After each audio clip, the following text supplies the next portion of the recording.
정희야, 그런데 용철이 보험금은 언제 나와? 노인정 미술치료실에서 김순자가 붓을 놓으며 물었습니다. 갑작스러운 질문에 정희는 손을 멈추고 고개를 들었어요. 아직이에요. 서류가 복잡하다고 하더라고요. 요즘 보험사들이 까다로워졌다던데. 우리 옆집 할머니도 남편분 돌아가시고 나서 보험금 받는데 몇 달 걸렸다고 하시더라. 박영숙이 끼어들며 고개를 끄덕였습니다. 정희는 괜히 마음이 무거워졌어요. 사실 보험금 이야기가 나올 때마다 왠지 모를 불안감이 엄습했거든요. 그나저나 정희야, 용철이 마지막에 뭔가 이상하지 않았어? 그날 아침에 말이야. 순자의 말에 정희의 붓이 살짝 떨렸습니다. 며칠 전부터 계속 마음에 걸리던 바로 그 이야기였어요. 왜 그래요, 언니? 아니야, 그냥. 사람이 갈 때가 되면 뭔가 달라진다고 하잖아. 혹시 그런 게 있었나 싶어서. 정희는 잠시 멈칫했습니다. 사실 그날 아침 용철이 출근하면서 현관문 앞에서 뭔가 말을 하려다 멈췄던 기억이 자꾸 떠올랐거든요. 그때는 별 생각 없이 넘어갔는데 지금 돌이켜보니 왠지 석연치 않았어요. 여기는 서울 외곽의 작은 아파트 단지. 매주 화요일과 목요일이면 정희가 찾는 노인정입니다. 58배 윤정희는 은행에서 상담원으로 일하다 작년에 명예퇴직을 했어요. 30년 넘게 한자리에서 일하면서 수많은 고객들을 만나고 상담해왔죠. 남편 박용철이 세상을 떠난 지 벌써 1년이 지났습니다. 그날 아침까지만 해도 평소와 다르지 않았는데요. 다만 정희는 말끝을 흐렸습니다. 사실 그날 아침 용철이 현관에서 돌아보며 뭔가 말을 하려던 모습이 계속 머릿속에 맴돌았거든요. 다만 뭐? 영숙이 궁금한 듯 물었습니다. 출근하면서 뭔가 말을 하려다가 그냥 가셨어요. 그때는 대수롭지 않게 생각했는데 그게 뭐였을까? 순자가 고개를 갸웃거렸습니다. 정희도 모르는 일이었어요. 그날 이후로 계속 그 장면이 떠오르는데 도대체 무슨 말을 하려던 건지 알 수가 없었습니다. 62의 나이에 갑작스런 심장마비였어요. 그날 아침까지만 해도 평소와 다르지 않았는데 오후에 직장에서 쓰러졌다는 연락을 받고 병원으로 달려갔을 때는 이미 늦었습니다. 의사는 급성 심근경색이라고 했어요. 평소 건강검진에서도 특별한 이상이 없었는데 말이죠. 보험금 서류 준비하면서 용철이 물건들 정리하는데 좀 이상한 게 있더라고요. 정희가 조심스럽게 말을 꺼냈습니다. 뭐가 이상해? 통장 정리를 하는데 모르는 계좌가 하나 있어요. 잔액은 별로 없는데 언제 만든 건지. 그럴 수도 있지. 회사에서 급여 통장 바꾸라고 했을 수도 있고. 영숙이 대수롭지 않다는 듯 말했지만 정희의 표정은 여전히 어두웠습니다. 처음 몇 달은 정말 힘들었습니다. 30년을 함께 산 사람이 갑자기 사라지니까 집안 곳곳에서 용철의 흔적이 눈에 띄었어요. 화장대 위에 면도기, 현관에 가지런히 놓인 구두, 냉장고 문에 붙어 있는 메모지까지도 모든 게 그리움으로 다가왔습니다. 아이들은 다들 분가해서 각자 바쁘게 살고 있고 가끔 안부 전화나 명절 때 얼굴 보는 게 전부였어요. 정희야, 너무 깊게 생각하지 마. 사람 일이란 게 다 그런 거야. 순자가 정희의 어깨를 토닥이며 위로했습니다. 하지만 정희의 마음 한구석에는 여전히 무언가 석연치 않은 기분이 자리 잡고 있었어요. 그날 저녁 집에 돌아온 정희는 거실 테이블 위에 놓인 용철의 사진을 바라봤습니다. 결혼 25주년 기념으로 찍었던 사진이에요. 둘 다 수줍게 웃고 있는 모습이 그때나 지금이나 보기 좋습니다. 여보, 그날 뭐라고 하려던 거였어요? 정희는 혼잣말로 중얼거렸습니다. 대답은 물론 없었지만 마음속으로는 언젠가 그 답을 찾을 수 있을 거라는 막연한 희망을 품고 있어요. 요즘 들어 이상한 일들이 자꾸 눈에 띄었습니다.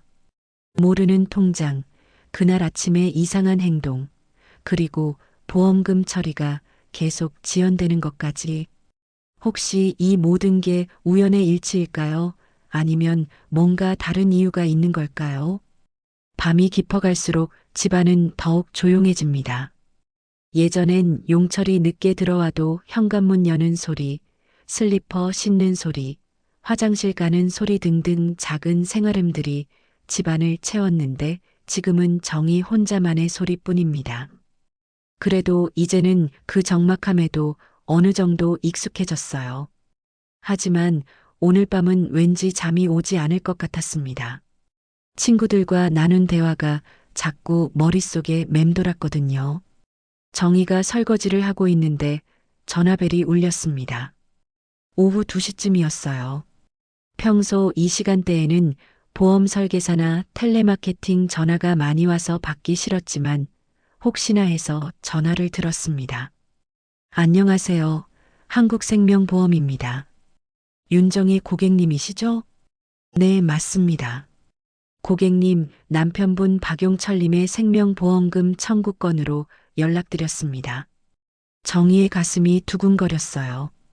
드디어 보험금이 나오나 보다 싶었습니다. 용철이 돌아가시고 나서 생활비가 빠듯해졌거든요. 은행 퇴직금은 있지만 앞으로 혼자 살아갈 날들을 생각하면 보험금이 절실했어요. 네, 말씀하세요. 죄송하지만 청구하신 보험금이 반려되었습니다. 정희는 귀를 의심했습니다. 뭐라고 했다는 거죠? 반려요? 무슨 말씀이세요? 고인의 최근 병원 진료 이력을 확인한 결과 부정 청구 가능성이 있어 보험금 지급이 어렵습니다.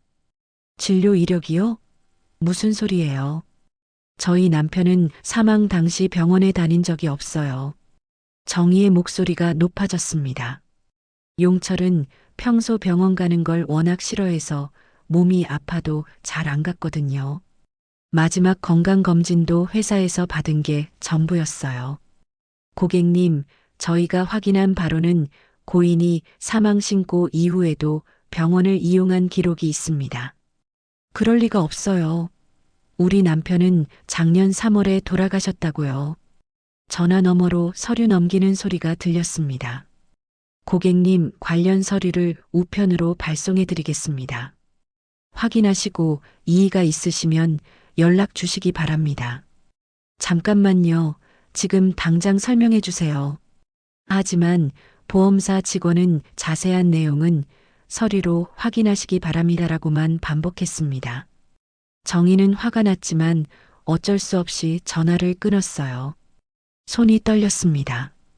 부정 청구라니 그게 무슨 소리예요? 용철이 죽은 뒤에 병원을 갔다는 게 말이 됩니까? 정희는 소파에 주저앉았어요. 머릿속이 복잡했습니다. 이틀 후 보험사에서 보낸 서류가 도착했습니다. 정희는 떨리는 손으로 봉투를 뜯었어요. 안에는 병원 진료 기록 사본이 들어 있었습니다. 첫 장을 보는 순간 정희는 소름이 끼쳤어요. 환자 이름은 분명히 박용철이었고 주민등록번호도 용철의 것과 정확히 일치했습니다. 그런데 진료 날짜가 이상했어요. 2024년 5월 15일이라고 적혀 있었거든요. 용철이 돌아간 건 2024년 3월 12일이었습니다. 죽은 지 2달이나 지난 뒤에 병원에 갔다는 기록이었어요. 정희는 서류를 다시 들여다봤습니다.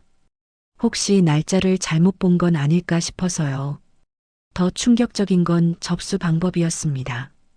지문 인증으로 접수했다고 되어 있었어요. 정희의 등골이 서늘해졌습니다. 죽은 사람의 지문으로 어떻게 병원 접수를 했다는 거죠? 서류를 계속 넘겨보니 더 이상한 내용들이 나왔어요. 진료과는 내과였고 주요 증상은 소화불량과 두통이라고 기록되어 있었습니다. 처방받은 약도 소화제와 두통약이었어요. 용철이 평소 앓던 증상들이었습니다. 회사 스트레스 때문에 가끔 속이 쓰리다고 하고 야근할 때마다 두통을 호소했거든요. 하지만 이건 용철이 살아있을 때 이야기였어요. 정희는 서류를 바닥에 떨어뜨렸습니다. 손이 너무 떨려서 제대로 잡을 수가 없었어요. 도대체 무슨 일이 벌어지고 있는 거죠? 이상해. 너무 이상해. 정희는 혼잣말을 중얼거렸습니다. 용철의 지문으로 병원에서 진료를 받았다는 기록. 그것도 죽은 지 2달이나 지나서 말이에요. 누군가 고의로 용철의 신분을 도용한 건가요? 아니면 정말로. 정희는 고개를 저었습니다. 말도 안 되는 생각이었어요. 자신이 직접 장례식장에서 용철을 배웅했는데, 화장도 했는데 어떻게 살아있을 수가 있겠어요. 하지만 서류 속 내용은 너무나 구체적이고 현실적이었습니다. 병원 이름도 명시되어 있고 담당 의사 이름도 나와 있었어요. 심지어 진료비까지 정확히 기록되어 있었습니다. 성모병원이라는 곳이었는데 정희는 그 병원 이름을 검색해 봤습니다. 집에서 차로 1시간 정도 거리에 있는 종합병원이었어요. 용철이 다닐 만한 거리는 아니었습니다. 평소 용철은 집 근처 동네 병원만 이용했거든요. 정희는 다시 서류를 살펴봤습니다. 뭔가 단서가 더 있을 거라는 생각이 들었어요. 그런데 마지막 장에서 더욱 충격적인 내용을 발견했습니다. 보호자 연락처로 적힌 번호가 용철의 핸드폰 번호가 아니었어요. 010으로 시작하는 번호였는데 정희도 모르는 번호였습니다. 용철이 죽고 나서 핸드폰은 해지했는데 도대체 누구 번호일까요? 정희는 그 번호로 전화를 걸어볼까 생각했지만 용기가 나지 않았어요. 만약 정말 이상한 일에 휘말린 거라면 어떻게 하죠? 혼자서는 감당하기 어려울 것 같았습니다. 그날 밤 정희는 잠을 이룰 수 없었습니다. 온갖 생각들이 머릿속을 어지럽혔어요. 용철이 정말 죽은 게 맞을까? 아니면 누군가 용철의 신분을 도용하고 있는 건가요? 보험 사기라면 왜 하필 용철의 이름을 썼을까요? 새벽 3시쯤 되어서야 정희는 결심했습니다. 내일 당장 그 병원에 가서 직접 확인해 보기로요. 이 이상한 일의 진실을 밝혀내야겠어요. 용철을 위해서라도 말이에요. 다음 날 오전 10시 정희는 성모병원 앞에 서 있었습니다. 생각보다 큰 병원이었어요. 여러 개의 건물이 연결되어 있고 주차장도 넓었습니다. 정희는 한참 동안 병원 입구를 바라보며 망설였어요. 정말 들어가야 하나? 마음속으로 자꾸 되뇌었지만 어젯밤 내린 결심을 바꿀 수는 없었습니다. 용철에게 무슨 일이 일어났는지 반드시 알아내야 했어요. 본관 1층 접수 창구로 향했습니다. 젊은 여직원이 컴퓨터 화면을 보며 업무를 보고 있었어요. 정희는 조심스럽게 다가갔습니다. 안녕하세요. 문의드릴 게 있어서 왔는데요. 네, 말씀하세요. 남편이 이곳에서 진료를 받았다는 기록이 있는데 확인 좀 해주실 수 있나요? 직원은 정희의 신분증과 가족관계 증명서를 확인한 후 컴퓨터를 조작했습니다. 잠시 후 고개를 끄덕였어요. 박용철님 맞으시죠? 5월 15일에 내과 진료 받으셨네요. 정희의 심장이 쿵쾅거렸습니다. 정말 기록이 있다니요. 그때 어떻게 접수하셨는지 확인할 수 있나요? 지문 인증으로 접수하셨습니다. 요즘은 대부분 어르신분들이 지문으로 접수하시거든요. 신분증 확인도 따로 안 했어요. 직원의 말에 정희는 당황했습니다. 지문이 맞다니, 그럼 정말 용철이 온 건가요? 혹시 그날 CCTV 기록 같은 걸 볼 수 있을까요? 그건 좀 어려우실 것 같은데요. 보존 기간이 지나서 이미 삭제됐거든요. 병원 정책상 1달만 보관하거든요. 정희는 실망했지만 포기할 수 없었어요. 뭔가 다른 방법이 있을 거라고 생각했습니다. 그때 담당하신 의사 선생님과 상담할 수 있을까요? 잠시만요. 직원이 내선 전화를 걸었습니다. 몇 분 후 내과 김진호 의사가 나타났어요. 40대 중반쯤 되어 보이는 차분한 인상의 의사였습니다. 환자 보호자분이시죠? 무슨 문제가 있으신가요? 선생님, 저희 남편이 이곳에서 진료를 받았다는 기록이 있는데 사실 남편은 작년 3월에 돌아가셨거든요.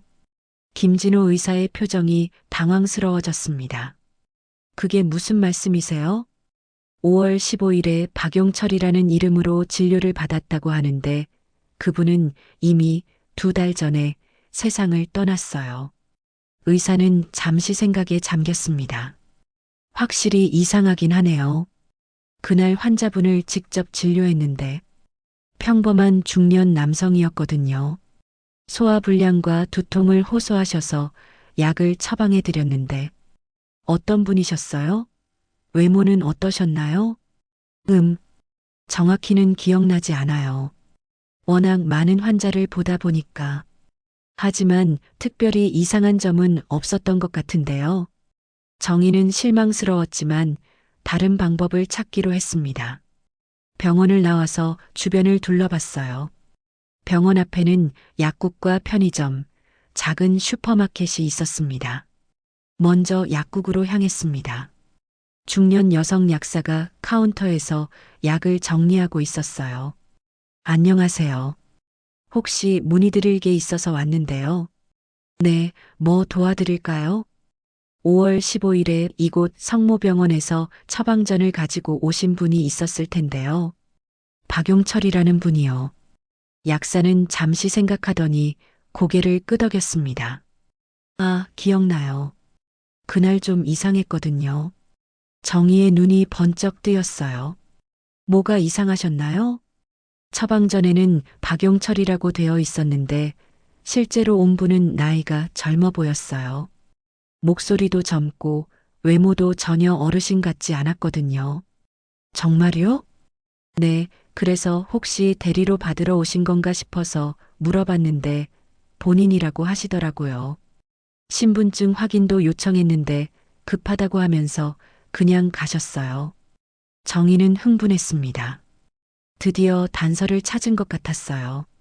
그분 어떻게 생기셨어요? 자세히 기억나세요? 키는 보통이고 머리는 짧았던 것 같아요. 그런데 뭔가 초조해하는 느낌이었어요. 자꾸 시계를 보고 밖을 힐끔힐끔 보고 약사의 증언은 정희에게 확신을 주었습니다. 분명히 다른 사람이 용철의 이름을 사칭한 거였어요. 이번에는 편의점으로 갔습니다. 젊은 남자 알바생이 계산대에 있었어요. 안녕하세요. 혹시 5월 중순쯤에 이상한 손님 없으셨나요? 이상한 손님이요? 네, 뭔가 수상하거나 기억에 남는 분 말이에요. 알바생은 잠시 생각하더니 고개를 저었습니다. 잘 모르겠어요. 워낙 손님이 많아서. 정희는 실망했지만 포기하지 않고 근처 슈퍼마켓으로 향했습니다. 50대 아주머니가 혼자 가게를 지키고 있었어요. 안녕하세요. 어서 오세요. 뭐 찾으세요? 사실 문의드릴 게 있어서 왔어요. 5월 15일쯤에 이 근처에 이상한 분 못 보셨나요? 아주머니는 고개를 갸웃거렸습니다. 이상한 분이라니요? 정희는 약사에게서 들은 특징들을 설명했습니다. 키 보통, 짧은 머리, 젊어 보이는 외모, 초조한 행동. 아, 혹시 그 사람 말하는 거예요? 아주머니의 얼굴이 밝아졌습니다. 기억나세요? 네, 그날 물 한 병 사가면서 계속 휴대폰으로 통화하더라고요. 목소리가 좀 떨리는 것 같았어요. 다 끝났다. 이제 괜찮다. 뭐 이런 말을 하더라고요. 정희는 온몸에 소름이 돋았습니다. 점점 퍼즐 조각들이 맞춰지고 있었어요. 그분 어디로 가시는지 보셨나요? 병원 쪽 주차장으로 가더라고요. 검은색 승용차를 타고 갔는데 정희는 더 이상 들을 수 없었습니다. 누군가 용철의 신분을 도용해서 병원에 다녔다는 게 확실해졌거든요. 하지만 누가 왜 그런 일을 벌인 걸까요? 병원에서 돌아온 정희는 머릿속이 복잡했습니다. 누군가 용철의 신분을 도용했다는 건 분명해졌지만 도대체 누가 그런 일을 벌인 건지 알 수가 없었어요. 이런 혼란스러운 마음을 달래려고 다음날 노인정으로 향했습니다. 정희야, 어제는 왜 안 왔어? 연락도 없이. 김순자가 정희를 보자마자 물었습니다. 정희는 어제 있었던 일을 어떻게 설명해야 할지 망설였어요. 좀 급한 일이 있었어요, 언니. 무슨 일인데? 표정이 안 좋아 보이네. 박영숙도 걱정스러운 눈빛으로 정희를 바라봤습니다. 정희는 그동안 있었던 일들을 간략하게 이야기했어요. 보험금이 반려된 것, 용철이 죽은 후에도 병원에 갔다는 기록, 어제 병원에서 확인한 내용까지 말이죠. 세상에 그런 일이 있었어? 순자가 놀란 표정을 지었습니다. 누가 용철이 흉내를 낸 거겠지. 요즘 신분 도용 사기가 많다더라. 영숙이 고개를 끄덕이며 말했습니다. 하지만 정희의 마음은 여전히 무거웠어요. 그런데 말이야, 지문까지 어떻게 도용할 수 있지? 정희의 질문에 두 친구는 말문이 막혔습니다. 정말 그게 문제였어요. 지문은 도용하기 어려운 건데 말이죠. 미술 치료 시간이 되어 정희는 붓을 들었지만 집중이 안 됐습니다. 계속 용철 생각만 났거든요. 그런데 옆자리에 앉은 이명자 할머니가 스마트폰으로 뭔가를 보며 킥킥거리고 있었어요. 뭘 그렇게 재미있게 보세요? 정희가 물어보니 명자 할머니가 화면을 보여줬습니다. 손자가 시골 여행 갔다가 찍은 사진들이야. 충북 어디라는데? 정희는 무심코 사진을 보다가 깜짝 놀랐습니다. 사진 속에 용철과 똑같이 생긴 남자가 보였거든요. 뒷모습이었지만 체격이나 걸음걸이가 너무나 똑같았어요. 이 사진 어디서 찍은 거예요? 충북 단양 쪽이라고 하던데. 왜 그래? 정희의 심장이 쿵쾅거렸습니다. 단양은 용철의 고향 근처였어요. 용철은 충북 제천 출신이었는데 단양은 거기서 1시간도 안 되는 거리였습니다. 혹시 이 사진 좀 더 자세히 볼 수 있을까요? 그럼 확대해 볼까? 명자 할머니가 사진을 확대해 보여줬습니다. 정희는 숨이 막힐 것 같았어요. 정말 용철과 너무 닮았거든요. 키도, 어깨 라인도, 심지어 걷는 자세까지도 똑같았습니다. 언제 찍은 사진이에요? 작년 가을쯤인가. 손자가 단풍 구경 갔을 때 찍었다고 했는데, 작년 가을이라면 용철이 죽기 몇 달 전이었어요. 하지만 용철은 그때 고향에 간 적이 없다고 했는데, 정희는 혼란에 빠졌습니다. 그날 밤 정희는 잠을 이룰 수 없었습니다. 계속 그 사진이 머릿속에 맴돌았어요. 혹시 정말 용철이 살아있는 건 아닐까? 아니면 용철과 똑같이 생긴 쌍둥이라도 있는 건 아닐까? 다음 날 아침 정희는 결심했습니다. 직접 단양에 가서 확인해 보기로요. 혼자 기차 여행을 해본 지가 언제인지 기억도 안 났지만 이 의문을 풀지 않고는 견딜 수가 없었어요. 서울역에서 기차표를 끊고 충북으로 향했습니다.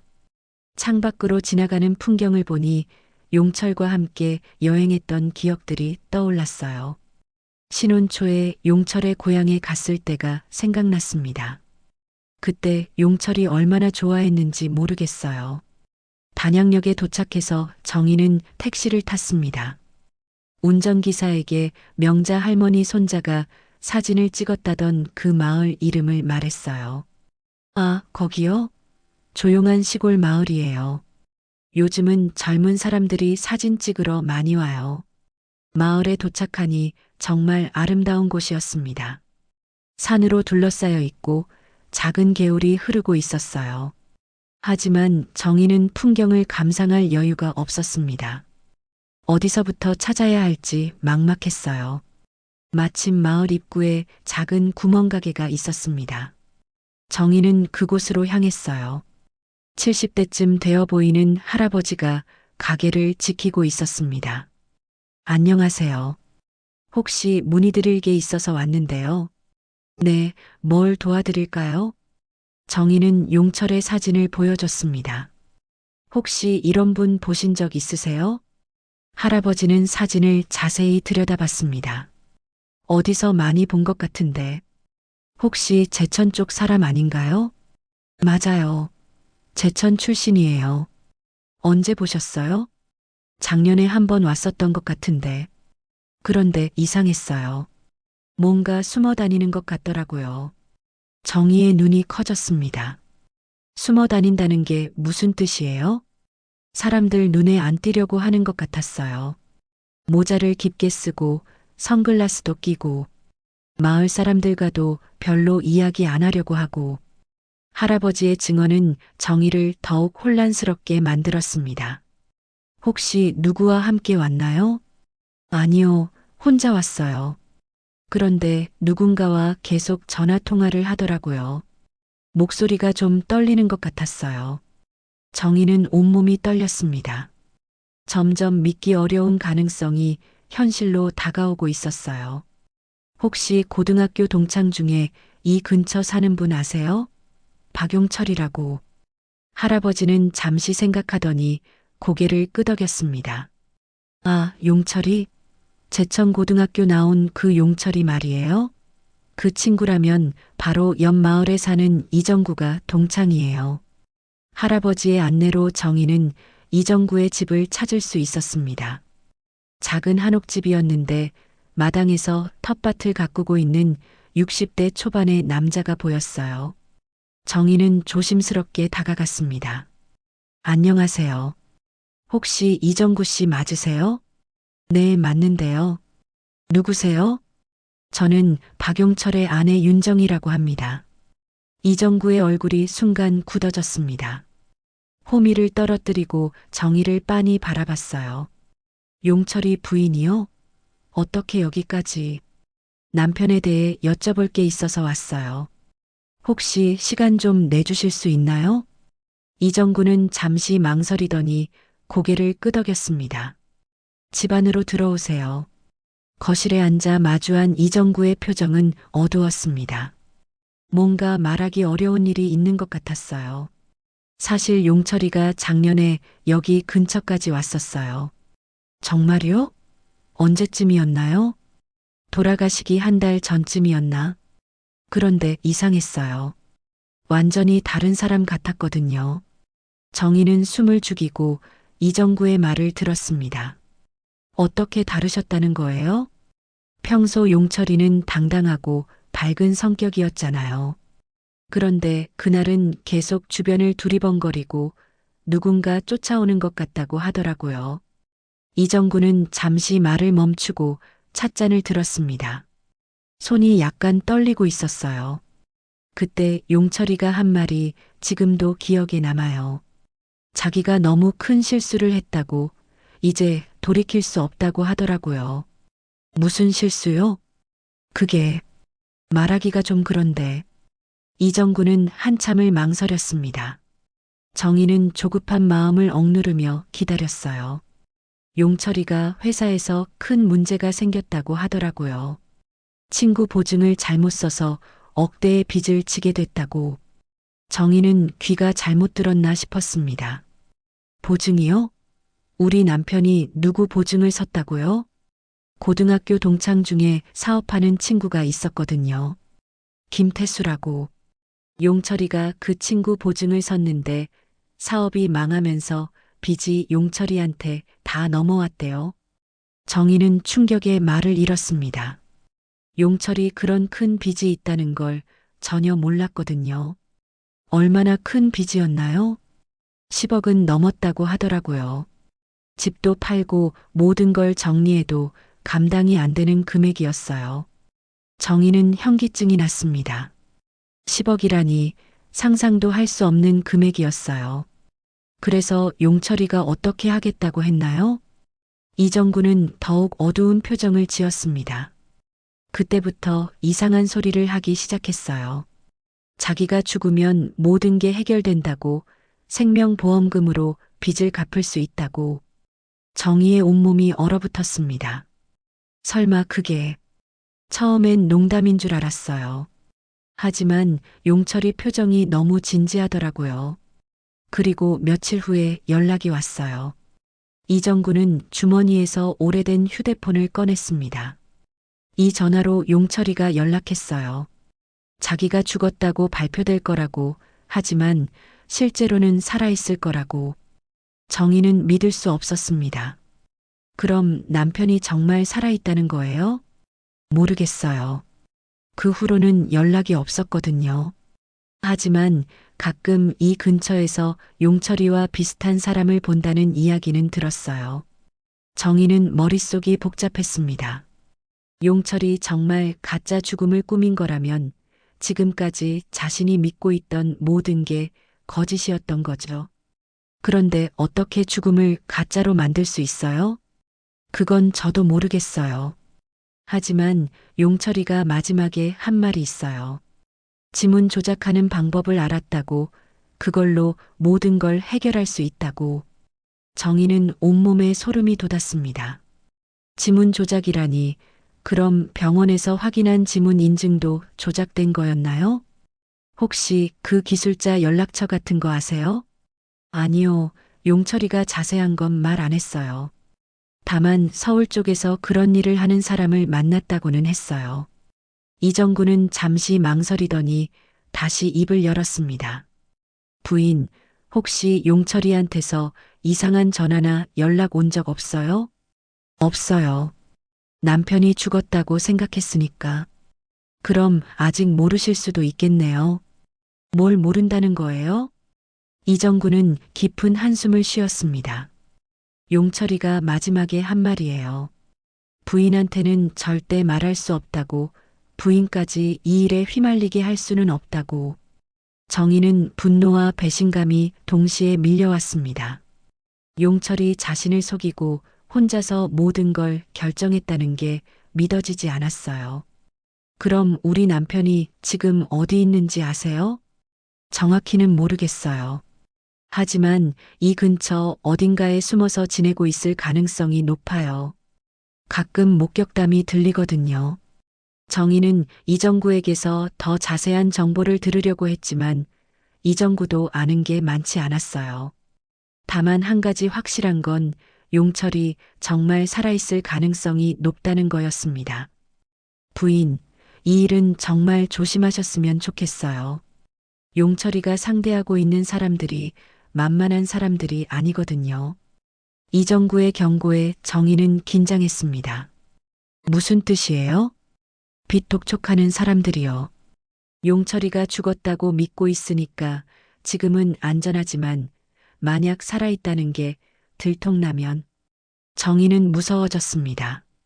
하지만 동시에 용철을 찾아야 한다는 생각도 들었어요.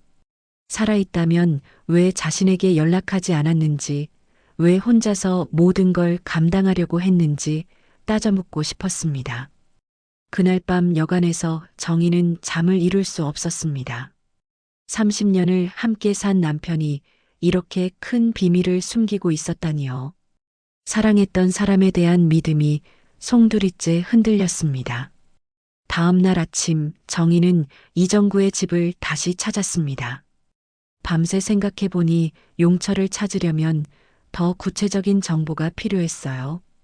이정구는 정희를 보자마자 걱정스러운 표정을 지었습니다. 부인, 밤새 못 주무신 것 같네요. 혹시 용철이가 어디 숨어 있는지 짐작 가는 곳이 있나요? 이정구는 한참을 망설이더니 입을 열었습니다. 사실 한 달 전쯤에 이상한 일이 있었어요. 마을 뒤편 폐가에서 불빛이 보인다는 이야기가 있었거든요. 폐가요? 네, 10년 전에 주인이 도시로 이사간 후로 비어있던 집이에요. 그런데 가끔 밤에 불빛이 보인다고 하더라고요. 정희의 심장이 빨라졌습니다. 혹시 그곳에 가볼 수 있을까요? 위험할 수도 있어요. 혼자 가지 마시고 경찰에 신고하시는 게 좋겠어요. 이정구의 말이 맞았습니다. 정희는 단양경찰서로 향했습니다. 접수 창구에서 사건 경위를 설명하자 형사 한 명이 나왔어요.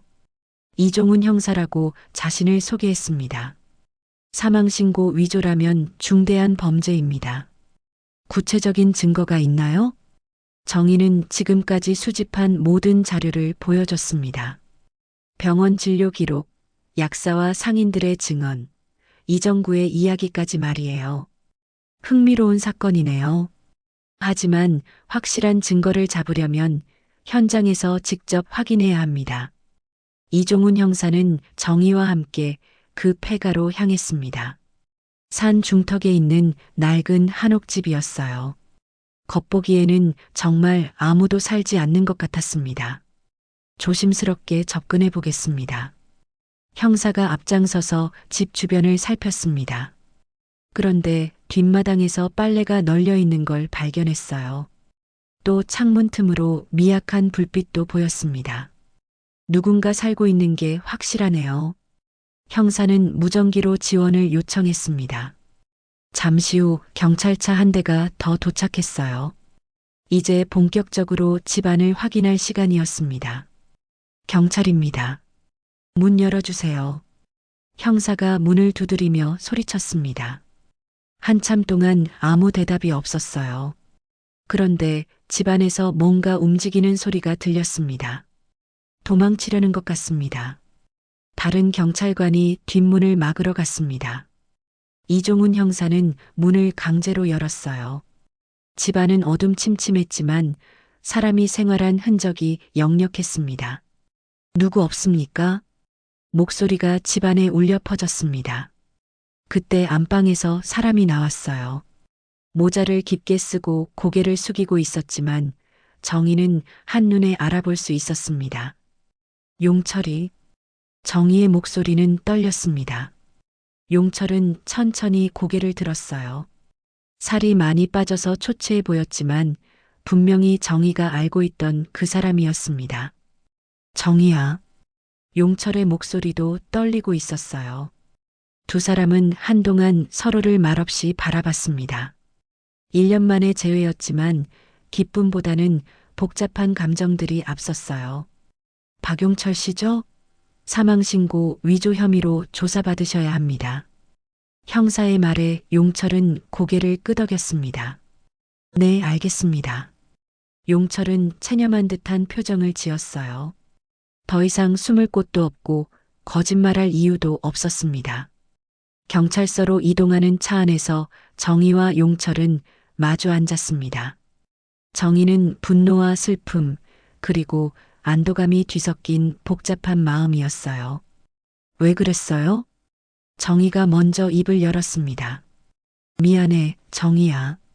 정말 미안해. 미안하다는 말로 다 되는 줄 알아요? 1년 동안 저 혼자 어떻게 살았는지 알아요? 정희의 목소리가 높아졌습니다. 그동안 쌓인 감정들이 터져나왔어요. 당신 때문에 보험금도 못 받고 매일 당신 생각하며 눈물 흘렸는데 내가 너한테 이런 짓을 하다니. 하지만 그날 너까지 끌어들일 순 없었어. 용철의 눈에도 눈물이 고였습니다. 빚쟁이들이 집까지 찾아왔어. 너한테 피해가 갈까봐 무서웠어. 죽는 게 나을 것 같았어. 그럼 진짜 죽지 그랬어요. 왜 거짓으로 죽어서 저를 속였어요?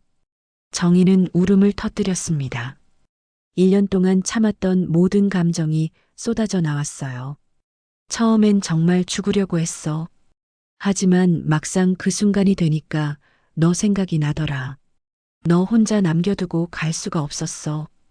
용철이 떨리는 목소리로 말했습니다. 그래서 예전에 알던 사람한테 도움을 요청했어. 지문 조작하는 기술자였어. 그 사람이 내 죽음을 가짜로 만들어줬어. 그럼 병원 기록도 다 조작한 거예요? 응. 죽었다는 걸 확실하게 만들려고 일부러 내 이름으로 병원에 갔어. 지문으로 접수하면 신분증 확인 안 한다는 걸 알고 있었거든. 정희는 기가 막혔습니다. 얼마나 치밀하게 계획했던 거였을까요? 지금까지 어떻게 살았어요? 이 산골에서 숨어서 살았어. 가끔 일용직 일도 하고. 정말 힘들게 살았어. 용철의 얼굴에는 지난 1년간의 고생이 고스란히 드러나 있었습니다. 그래도 나는 죽었다고 생각하고 슬퍼했는데 매일 너 생각했어. 너한테 연락하고 싶었지만 할 수가 없었어. 빚쟁이들이 감시하고 있을지도 모르니까. 용철이 정희의 손을 잡으려고 했지만 정희는 손을 뿌리쳤습니다. 손대지 마세요. 당신은 이미 죽은 사람이에요. 차가운 말이었지만 정희의 눈빛에는 여전히 걱정이 담겨 있었어요.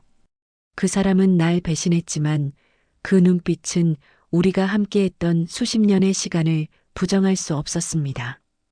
경찰서에 도착했을 때 정희는 복잡한 마음이었습니다. 용철을 다시 만났지만 예전 같지 않았어요. 믿고 있던 모든 것이 거짓이었다는 배신감과 그래도 살아있다는 안도감이 동시에 밀려왔습니다. 2달 후 정희는 법정에 서 있었습니다. 증인석에서 바라본 용철의 모습은 더욱 초췌해 보였어요. 수감 생활을 하면서 살이 더 빠진 것 같았습니다. 하지만 눈빛만은 예전보다 맑아진 것 같았어요. 증인은 피고인과 어떤 관계입니까? 검사가 물었습니다. 30년간 함께 산 아내입니다. 정희의 목소리는 떨렸지만 또렷했어요. 피고인이 사망을 위조했다는 사실을 언제 알게 되었습니까? 보험금이 반려되면서부터 의심하기 시작했습니다. 남편이 죽은 후에도 병원을 이용했다는 기록을 보고 직접 조사했어요. 정희는 그동안 있었던 일들을 차근차근 설명했습니다. 병원에서 확인한 지문 인증 기록, 약사와 상인들의 증언, 용철의 고등학교 동창 이전구의 이야기까지 모든 걸 솔직하게 말했어요. 증인께서는 피고인의 행위를 어떻게 생각하십니까? 검사의 질문에 정희는 잠시 망설였습니다. 용철을 바라봤는데 용철도 정희를 바라보고 있었어요. 두 사람의 시선이 마주쳤습니다. 잘못한 일입니다. 법을 어긴 것도 맞고 저를 속인 것도 용서할 수 없는 일이에요. 정희의 말에 용철은 고개를 숙였습니다. 하지만 정희가 말을 이었습니다. 하지만 그 사람이 왜 그런 선택을 했는지는 이해합니다. 저까지 빚에 휘말리게 하고 싶지 않았던 거죠. 잘못된 방법이었지만 가족을 지키려는 마음에서 나온 일이었어요. 변호사가 일어섰습니다. 증인께서는 피고인을 용서하실 생각이 있으신가요? 이 질문이 가장 어려웠어요. 정희는 한참을 생각했습니다. 분노와 배신감, 그리고 여전히 남아있는 사랑 사이에서 마음이 흔들렸어요. 용서라는 게 쉬운 일은 아니에요. 1년 동안 저 혼자 얼마나 힘들었는지 모르거든요. 매일 남편 무덤에 가서 울었고 보험금 때문에 경제적으로도 어려웠어요. 정희의 목소리가 떨렸습니다. 하지만 그 사람도 혼자서 많이 힘들었을 거예요. 산속에 숨어서 하루하루 버텨내는 게 얼마나 외롭고 괴로웠을지. 용철의 눈에 눈물이 고였습니다. 저는 지금도 화가 나요. 왜 저한테 말하지 않았는지, 왜 혼자서 모든 걸 결정했는지 이해할 수 없어요. 하지만 그 사람이 저를 사랑했다는 건 알고 있어요. 판사가 정희에게 마지막 질문을 했습니다. 증인께서 피고인에게 하고 싶은 말이 있다면 해보세요. 정희는 용철을 똑바로 바라봤습니다. 당신은 죄를 지었어요. 그건 부정할 수 없는 사실이에요. 하지만 그 죄보다 더 무거운 건 사랑하는 사람을 속이며 스스로를 지워낸 고통이었을 거라고 생각해요. 정희의 말에 법정이 조용해졌습니다. 당신이 선택한 방법은 잘못되었지만 그 마음만은 이해해요. 앞으로는 그런 식으로 혼자 감당하려 하지 말고 힘든 일이 있으면 저와 함께 해결해 나가요. 그게 부부잖아요. 용철은 참았던 눈물을 흘렸습니다. 정희도 울고 있었어요. 법정에 있던 사람들도 모두 숙연해진 표정이었습니다. 판사는 잠시 휴정을 선언했습니다. 정희는 증인석에서 내려와 용철에게 다가갔어요. 정희야, 정말 미안해. 평생 후회하며 살 거야. 후회만 하지 말고 앞으로 잘해요. 이제 거짓말은 그만하고요. 고마워. 내가 이렇게 용서해 줄 줄 몰랐어. 완전히 용서한 건 아니에요. 시간이 필요해요. 하지만 포기하지는 않을게요. 재판이 재개되었습니다. 판사는 심각한 표정으로 판결을 선고했어요. 피고인 박용철은 사망신고 위조, 보험사기 미수, 공문서 위조 등의 죄로 징역 3년을 선고합니다. 법정이 웅성거렸습니다. 하지만 판사는 말을 이었어요. 다만 피고인이 깊이 반성하고 있고 피해자인 배우자가 용서의 뜻을 밝힌 점, 그리고 가족을 지키려는 목적에서 나온 행위였다는 점을 고려하여 3년간 집행유예를 선고합니다. 정희는 안도의 한숨을 쉬었어요. 용철도 고개를 숙여 고마움을 표했습니다. 다만 피고인은 앞으로 3년간 보호관찰을 받으며 사회봉사 200시간을 이행해야 합니다. 그리고 보험회사에 발생한 손해는 배상해야 합니다. 판사의 마지막 말에 정희와 용철은 고개를 끄덕였어요. 법정을 나서면서 정희는 복잡한 마음이었습니다. 법적으로는 모든 게 해결되었지만 마음의 상처가 다 아물기까지는 시간이 필요할 것 같았어요. 정희야, 이제 어떻게 하지?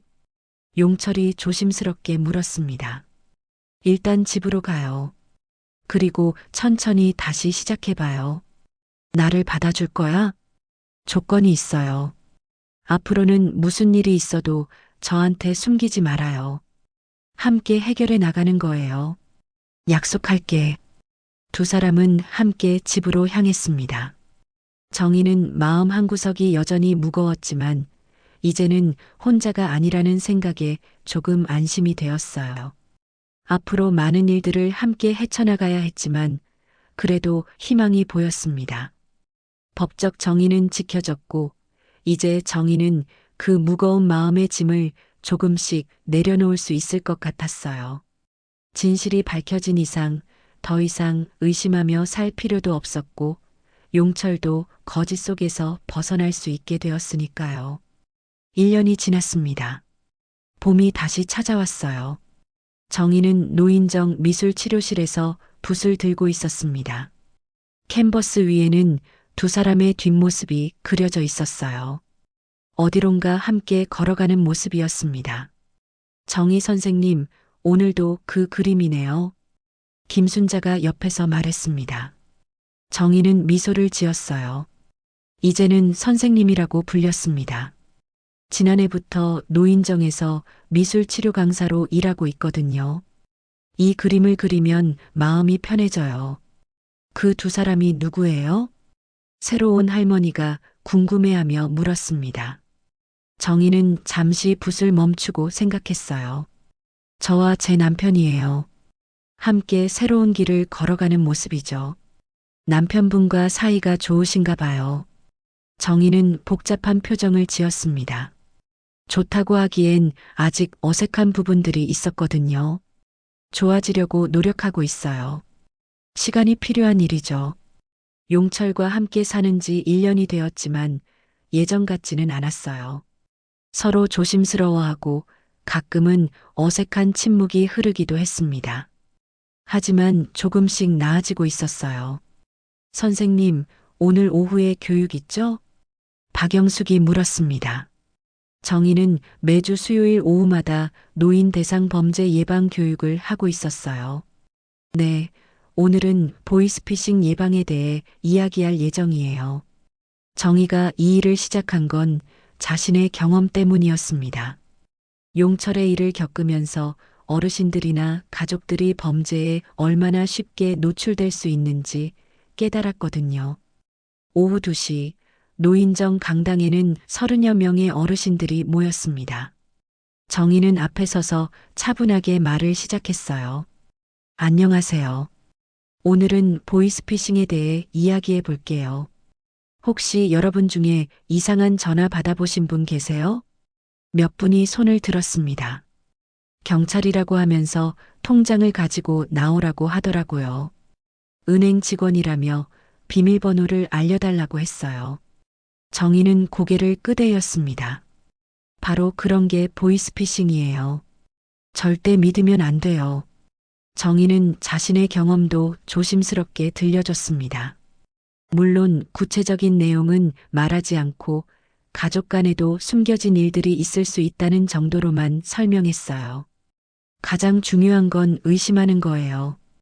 아무리 그럴듯해도 일단 의심하고 가족이나 경찰서에 확인해 보는 거죠. 교육이 끝나고 집으로 돌아가는 길에 정희는 용철에게서 문자를 받았습니다. 저녁 준비해 놨어요. 일찍 들어와요. 요즘 용철은 집안일을 도맡아 하고 있었어요. 사회봉사도 열심히 하고 작은 회사에서 격리일도 구했습니다. 예전처럼 큰 회사는 아니었지만 성실하게 일하고 있었어요. 집에 들어서니 용철이 앞치마를 두르고 부엌에서 요리를 하고 있었습니다. 예전엔 상상도 할 수 없던 모습이었어요. 무슨 특별한 날이에요? 그냥 해보고 싶어서요. 용철은 수줍게 웃었습니다. 요즘 용철은 많이 달라졌어요. 예전처럼 무뚝뚝하지 않고 정희에게 더 세심하게 신경 쓰려고 노력했습니다. 저녁을 먹으면서 용철이 말했습니다. 오늘 회사에서 좋은 소식이 있었어요. 무슨 소식이에요? 정직원으로 전환해 준다고 하네요. 급여도 조금 올려주고요. 정희는 기뻤습니다. 경제적으로 여전히 어려웠지만 조금씩 나아지고 있었어요. 축하해요. 열심히 한 보람이 있네요. 당신 덕분이에요. 당신이 포기하지 않고 기다려줘서. 정희는 복잡한 마음이었습니다. 완전히 용서했다고 할 수는 없지만 미워하지도 않았어요. 저도 많이 배웠어요. 사람은 누구나 실수할 수 있다는 걸요. 그날 밤 정희는 일기를 썼습니다. 용철의 일이 있은 후로 일기 쓰는 습관이 생겼어요. 오늘도 교육을 했다. 어르신들이 진지하게 들어주셔서 보람이 있었다. 용철이도 정직원이 되었다고 한다. 기쁘면서도 아직은 어색하다. 하지만 예전과는 다른 관계를 만들어가고 있는 것 같다. 정희는 펜을 멈추고 창밖을 바라봤습니다. 달이 밝게 떠 있었어요. 용철이가 그때 말했던 게 맞는 것 같다. 누군가는 상처로 인해 도망가지만 누군가는 그 상처 덕분에 다시 서게 된다고. 나도 그 상처 덕분에 새로운 일을 시작하게 되었고 더 강해졌다. 다음 날 아침 정희는 평소보다 일찍 일어나 미술 치료 준비를 했습니다. 오늘은 새로운 그림을 그려볼 생각이었어요. 노인정에 도착해서 캔버스 앞에 앉았습니다. 이번에는 두 사람의 뒷모습이 아니라 정면을 그려보기로 했어요. 서로를 바라보며 손을 잡고 있는 모습이었습니다. 선생님, 오늘은 다른 그림이네요. 순자가 신기해했습니다. 네, 조금 다른 걸 그려보고 싶어서요. 정희는 조심스럽게 붓을 움직였습니다. 두 사람의 얼굴에는 어려움을 겪었지만 포기하지 않겠다는 의지가 담겨 있었어요. 그림을 그리면서 정희는 생각했습니다. 지문은 조작될 수 있어도 진실은 결국 마음에 새겨진다는 걸 알았어요. 용철이 거짓으로 죽음을 만들어냈지만 서로에 대한 사랑만은 진짜였거든요. 점심시간에 용철에게서 전화가 왔습니다. 정희야, 오늘 일찍 끝나면 같이 산책할까? 좋아요. 오랜만에 공원에나 가봐요. 고마워. 정말 고마워. 용철의 목소리에는 진심이 담겨 있었어요. 정희도 미소를 지었습니다. 저녁에 두 사람은 아파트 근처 공원을 걸었습니다. 벚꽃이 피기 시작해서 길이 아름다웠어요. 정희야, 행복해? 용철이 조심스럽게 물었습니다. 완전히 행복하다고는 할 수 없어요. 하지만 불행하지도 않아요. 그냥 살아가는 거죠. 나도 그래. 예전으로 돌아갈 수는 없지만 새로운 시작이라고 생각하고 있어. 두 사람은 벤치에 앉아 석양을 바라봤습니다. 앞으로도 많은 일들이 있겠지만 이제는 함께 헤쳐나갈 수 있을 것 같았어요. 정희는 마음속으로 다짐했습니다.